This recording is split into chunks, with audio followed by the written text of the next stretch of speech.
right, folks, today we have a 2022 Discovery Sport R Dynamic SE, and this is in Byron Blue. Interior colors ebony grained leather with Mars red stitch. This vehicle is a loaner, while my Lexus that I bought from a Land Rover dealership is getting some promised dents repaired. When I bought it, had a couple dents, so they have promised to fix it, and they actually followed through. Went and dropped the Lexus off last week, and I've had this for approximately 350 miles. I can't say that I'm in love with this thing. Coming from an LX 570 to a little car with a 2.0 turbocharged 4-cylinder engine, I can't say that it's complimenting for what I use vehicles for, which is a lot of highway, off-roading, mountain driving. This thing is pretty peppy. It's not impressive when you get into the throttle, but it'll take off, and you know, it's kind of cool. Wish it had tinted windows so everybody doesn't see me inside of there. In my opinion, it's kind of embarrassing. Just a small car that my sister would like or something, you know. Doesn't fit me at all. So I've got the window sticker here. I'm very unfamiliar with this style of vehicle. I will say that is accurate. I'm averaging about 20 miles a gallon. The gas mileage is not impressive at all for a 4-cylinder turbocharged engine. When I saw that this was the vehicle I was going to be getting for my loaner, I was hoping for more miles per gallon, as I drive quite a bit. I usually average about 15 to 25,000 miles a year, depending on what I'm doing. So like I said, 2.0 turbocharged 4-cylinder engine, 246 horsepower, 269 foot-pounds of torque, 9-speed automatic transmission. It is all-wheel drive, electric power assist steering, all of that. 20-inch wheels with a full-size spare. What I think is really cool about this is that it has a heated windscreen, heated washer fluid reservoir. The panoramic roof is pretty cool. And the sound system's all right. So I guess there is a couple things, but those are optional. I feel like this is kind of their base model for Land Rover Discovery, but it still has a $52,335 price tag. You could get in 2022 a brand new Tacoma Highlander for cheaper than this. So I guess you're really paying for the Land Rover name. And again, I mean, coming from an actual luxury brand, Lexus, or, even some Toyotas are what I usually drive, this thing's not luxury at all. I mean, the road noise and just the funky feeling, and I'm not trying to bash Land Rover. I think they make some okay vehicles. But, this material just feels like it's like recycled paper bags, and I feel like I could dig my nails into it and just rip that right off there. The wood grain is just really funky, has a really weird new car smell that's just abnormally strong. The screen is way too tilted back. It's not vertical.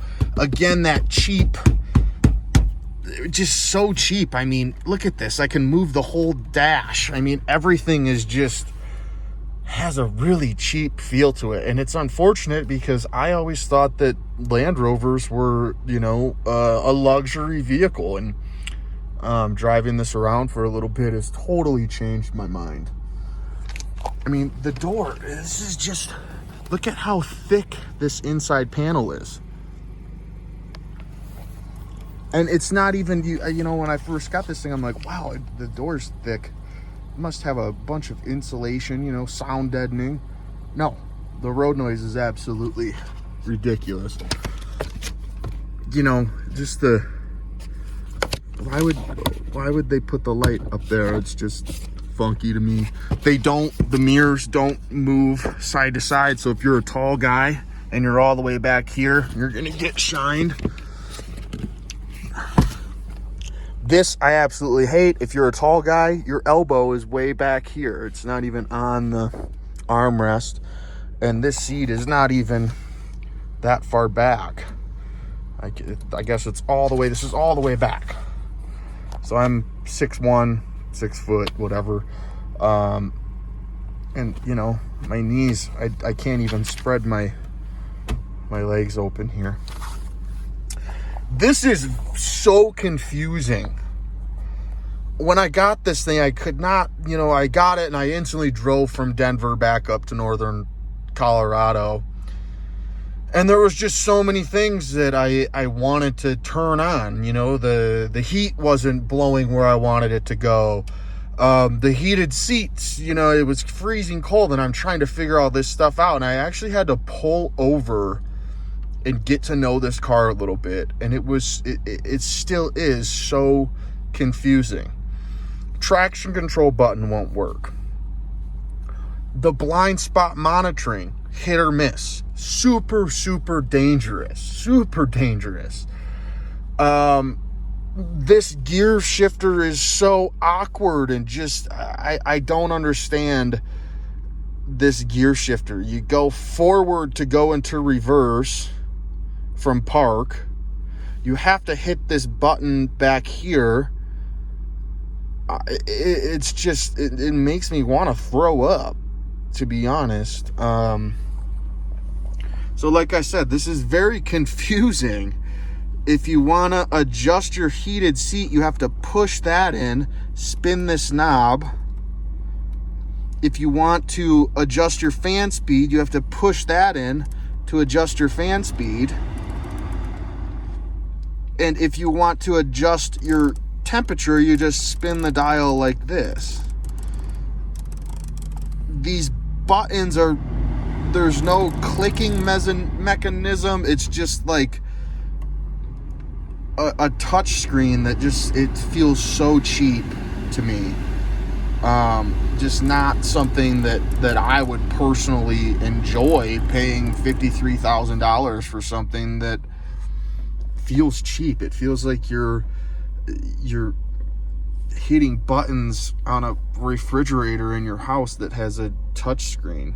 It just doesn't have that luxury feel. I like actually pressing buttons and feeling them click on and off. And like I said, the traction control won't even work. Nothing. Again, this screen is just so far tilted back. It feels strange. Like I said, I mean, look at the gas mileage, 13.9 miles per gallon. I just drove across the city and really wasn't in heavy city traffic.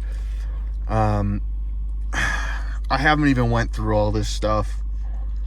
But you know, there is a lot of options. The climate is super strange. You can't pick what you want. You just kind of click on the area, and I guess that's what you pick for climate. It's just, it's weird that there's not, you know, hey, let's turn these vents on. It's you press up here and it turns all the dash and these vents on. You can't just turn these vents on, from my understanding. Somebody could chime in here and call me out on that. But the cabin is just small. Yes, it has the panoramic sunroof, but it's not even a sunroof. It's just a window. This doesn't slide or move. You know, sunglass holder there. Buttons there. I don't even know what these are. SOS and some other maintenance reminder thing. I haven't even opened this up. Got charging ports in there. Yeah, I mean, there's really nothing too crazily special about this vehicle other than it's a Land Rover. I guess people are paying for the name, like most vehicles. But the door, I mean, that just, it sounds cheap. And they're heavy. They're not easy to open and close. I mean, Yeah, I can close it, but it's not easy to open at all. I mean, look how thick this is. That's like 6 inches thick for this, and it gets bigger. It actually bulges out. I mean, excuse me. The leg room back here is okay. It's not terrible. This seat is all the way back, so I guess the space in the back here is okay. Let's see what we got in here. Probably some cup holders, charging ports.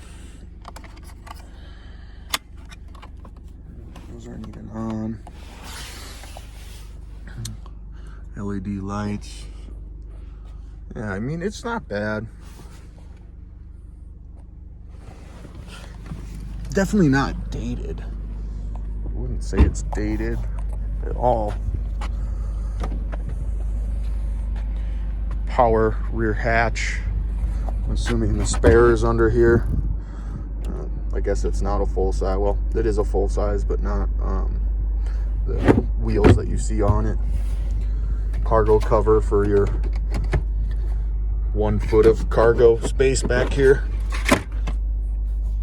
More outlets, vents, little storage area. That's pretty cool.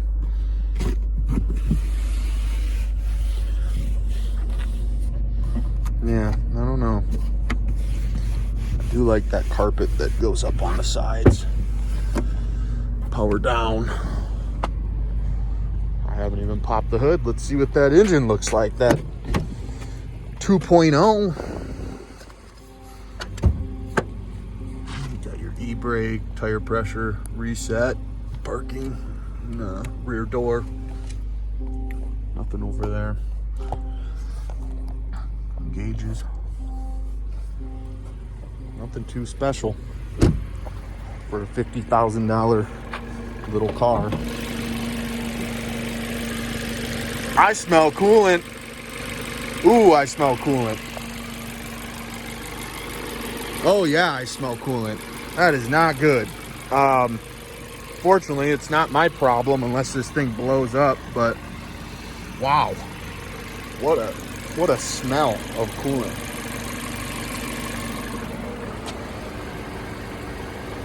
No leaks, but I'm sure it's that dry type of coolant that hits air and it pulls all the moisture out. But yeah, something is leaking in here. Looks like I'm good on coolant. It's not low or anything, but wow, overwhelming smell of coolant. And this vehicle has 18,000 miles on it. So Jaguar Land Rover, huh? Never would have guessed Jaguar Land Rover, but yeah. That's it. 2022 Land Rover Discovery. Cool car, but absolutely nothing special about it.